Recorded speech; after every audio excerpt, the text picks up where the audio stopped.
Boxing Truth here. I wanted to talk a little bit about the Kell Brook Triple G situation. I've been wanting to do this story for the past few days, but I figured I'd wait until the end result of Brook Bizier. And now that we got the result, an expected win by Kell Brook, a tremendous performance, a knockout within 2 rounds. So now, Kell Brook and Eddie Hearn are going to be gunning for a big fight in the summer. But it's a lot easier said than done. The options on the table are slim. Also, the welterweights in the division, some of them are tied up. Others will have other plans. And others just simply are going to go into different directions. So, in the welterweight scene, I think Kell Brook is pretty much left empty-handed. So, he might have to move up in weight to find more significant fights. Now that he's got the mandatory defense out of the way, he's got 9 months before he has to fulfill another mandatory defense, so he can take 2 voluntary defenses in between, or perhaps move up in weight to pursue bigger opportunities. So, a week before the fight, around there, something like that, Kell Brook suggested that he would fight Golovkin, and that he would go all the way up to 157 pounds to make it happen at a catch weight. That he's serious about the offer. He would seriously move up 10 pounds to fight Golovkin at a catch weight of 157 pounds. The thing is, though, Kell Brook, if he's serious about this fight, if he's serious about fighting Golovkin, he would have to move up to the full middleweight limit at 160 pounds and challenge him. Because, let's keep it real. Triple G ain't sweating to fight Kell Brook at the moment. Let's be honest here. Triple G wouldn't even get no props for beating Kell Brook. Honestly, I think a lot of fans would trash Golovkin for fighting a welterweight. He's already getting criticized for fighting top 5 middleweights, top 10 middleweights, simply because a lot of fans don't know who they are. He gets discredited for knocking out ranked contenders, so you really think he's not going to get just pretty much shitted on for fighting Kell Brook, a welterweight coming up? And also, Triple G is not in as bad a spot as Kell Brook is in. Triple G is also a guy who is struggling to get bigger opportunities, get big fights. But in the current landscape that involves both guys, Triple G has a little more options on the table compared to Kell Brook. Now, Kell Brook, he's not the biggest name out there. He couldn't even sell out his own hometown crowd. I heard a crowd of 7,000 people showed up for his fight with Bizier, mostly because of the opponent he was fighting. People know who was going to win, so people weren't intrigued by the fight, which resulted in a less than capacity crowd. He couldn't sell out the Sheffield Arena. So, Golovkin, he could sell out. He can put in great crowds at venues now because his star power has increased ever since he's been featured on HBO back in 2012. So whoever he fights now, it'll do pretty good business. So that doesn't really matter. But the opponent of a welterweight moving up, the prospect of that happening, I just don't see it being in the best interest of Golovkin, because he's not going to get any credit for beating Kell Brook. He'll get shitted on by the media, most of the media and most of his detractors, for fighting a welterweight. So there's really no point in even considering that fight unless there's absolutely nothing else on the table. Now, Triple G has options.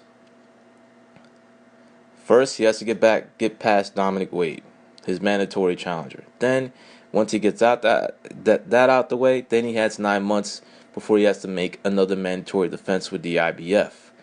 So, He's gonna wait, see what's up with Canelo and Khan. If Canelo wins, he's gonna see what's up with Canelo. Most likely, he will not fight him. So if Canelo doesn't want to fight him, he will move on to Billy Joe Saunders. Now Saunders he seems very interested in a summer showdown with Golovkin, even mentioning that he would like the fight to be in the UK perhaps at Wembley Stadium. Maybe they could be on the undercard of the Fury-Klitschko rematch. That's what he suggested, because he would like to fight Golovkin at Wembley in front of 80,000 people. It'd be a major event. As far as an undercard bout to Fury-Klitschko, interesting, but is it really financially feasible for the promoters involved? That's a big question. Also, perhaps that fight will be a main event. It's worthy of a main event on its own. So, not too sure how realistic that is. But it seems like Billy Joe Saunders, who still has to get past Bursak in his first defense of his strap, he seems very interested in fighting Golovkin for the summer. He just didn't want to fight him for April. He wanted to get a defense in. But Saunders also has options on the table. He has a Eubank Jr. rematch that still can be made, but it doesn't seem like he wants to give Eubank a chance at a rematch. So he probably would opt to fight Golovkin. But if Billy Joe Saunders doesn't want the fight, if he turns it down, then Triple G will go on to Danny Jacobs and see if the WBA will enforce that mandatory. If Danny Jacobs doesn't want the fight, then perhaps he'll pursue Chris Eubank Jr. to see if he wants to fight. If not Eubank Jr., then it's probably going to be Bernard Hopkins. Bernard Hopkins is out there still looking for a big fight. I know people don't like that fight. A lot of people don't like that fight, but Bernard Hopkins is still a named fighter. He's still a big name in the sport. He's well known in the United States. That fight can still do big business. Like, as I said, it doesn't matter who Golovkin fights nowadays. The fight will still do big numbers. It'll still do big business. So even if Kell Brook is the opponent, Kell Brook will have to move up to 160 because Golovkin's not going to cut weight for Kell Brook. I mean, Kell Brook is not a superstar. He's not a pay-per-view guy in America like Canelo. Now, for a Canelo fight, Triple G will have to compromise. He will have to cut a little weight, but there's always a negotiation for that. So perhaps a 157.5, a 158 is a more reasonable catch weight for that bout, because that's the only way that fight's going to happen. GGG and Canelo. But Kell Brook, I mean, you can't even sell out your own hometown. You're fighting no-name mandatory defenses. It seemed like there was more buzz for Chris Eubanks Jr. Fight with Nick Blackwell, who is currently recovering from the fight. He was put in an induced coma. I wish him a speedy recovery. Wasn't able to mention it in the video I did with the Eubank Jr. Nick Blackwell fight review because I did it immediately after the fight, so I wasn't aware that Blackwell was taken to the hospital until after the fight.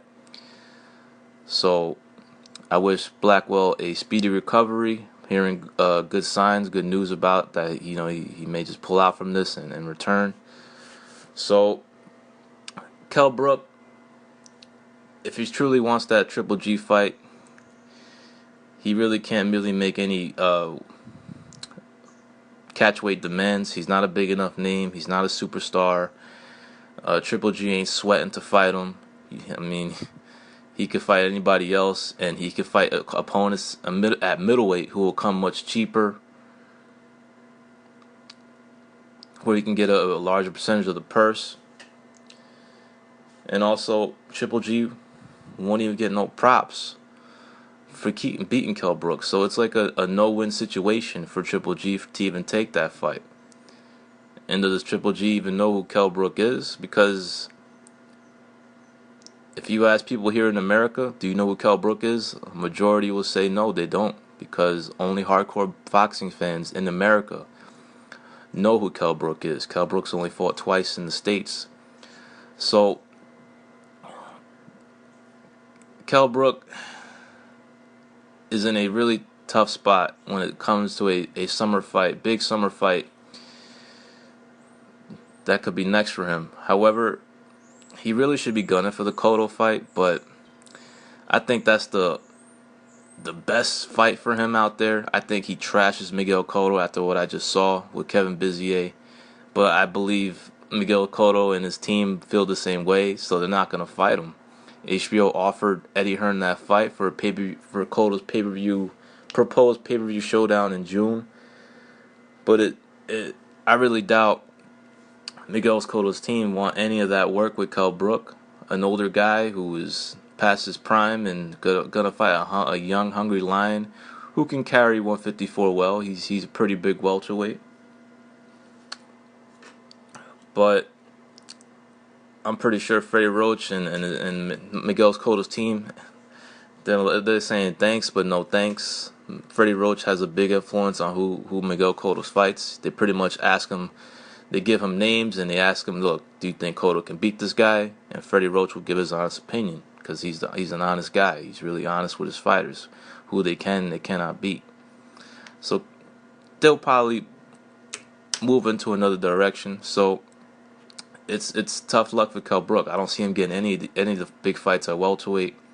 He's really not a big enough name, or he doesn't really bring the biggest opportunity for the other welterweights out there for even to consider to take the fight. And also, if he fights Golovkin, it will have to be at the full middleweight limit, because Golovkin ain't going to cut weight for a guy that can't even sell out his hometown in his last fight. That's not going to bring in the type of numbers that a potential Canelo fight would. And also, it'd be a dangerous fight. I mean, Golovkin's trainer, Abel Sanchez, has to bring in bigger guys for Golovkin to spar because the guys that are around his weight can't last with him. So I see it as smoke and mirrors. Maybe he's being for real, but the catch weight demands, nah, they ain't gonna cut it, bro. Triple G ain't gonna get no props for beating you, so it's not even worth it for him. But that's going to be interesting. The interesting thing about Kell Brook for right now, who the hell is he going to fight next? Not really many options on the table. There are names out there, but there's really, even Eddie Hearn admits himself, it's going to be very tough to get any of these guys to fight him. And it's going to be very hard for him to get a big name. I see him fighting possibly the Spence Algieri winner, but that's not a big enough fight. I mean, it's an upgrade from his mandatory defenses and voluntaries, but I'm pretty sure he wants a bigger fight. He's got to really cross his fingers for the Miguel Cotto fight, because there's really nothing else out there. And Golovkin, man, I don't see that fight happening. I see Golovkin gunning for the middleweights, where there's more serious money to be made. This is boxing truth. I'm out.